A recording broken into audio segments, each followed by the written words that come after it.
Hi friends, welcome to my channel. Today వీడియోలో వచ్చేసి కొన్ని కిచెన్ టిప్స్ మీతో షేర్ చేసుకుంటాను. అల్లం తొక్క ఈజీగా రావాలంటే కొంచెం వాటర్లో నానబెట్టి ఒక పావు గంట సేపు అప్పుడు తొక్క తీస్తే ఈజీగా వస్తుంది.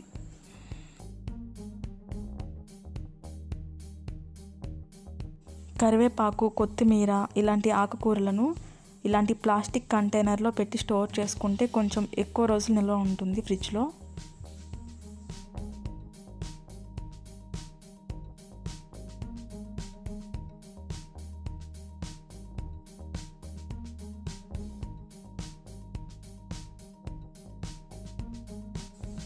థర్డ్ టిప్ వచ్చేసి ఆనియన్స్ కట్ చేసేటప్పుడు మన కళ్ళు మండుతూ ఉంటాయి కదా, వాటర్లో ఇలా నానబెట్టి కట్ చేస్తే మనకు ఐస్ అనేవి మండవు. మనకి రైస్ త్వరగా కుక్ అవ్వాలి, అలాగే అన్నం కూడా విడివిడిగా రావాలి అనుకుంటే ఒక పావు గంట ముందే వాటర్లో నానబెట్టుకుని వండితే చాలా బాగా వస్తుంది. రైస్ అనేది బాగా కూడా కుక్ అవుతుంది.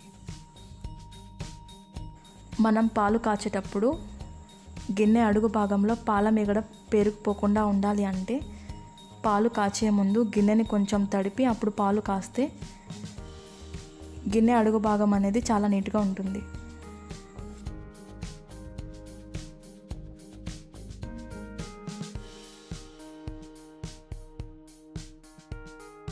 శనగపిండి, మైదా పిండి, గోధుమ పిండి ఇలాంటివి పురుగు పట్టకుండా కొంచెం ఎక్కువ కాలం నిల్వ ఉండాలి అంటే ఒక 2 మరాఠీ మొగ్గలను పిండి ఉన్న డబ్బాలో వేసి ఉంచితే తాజాగా ఉంటాయి.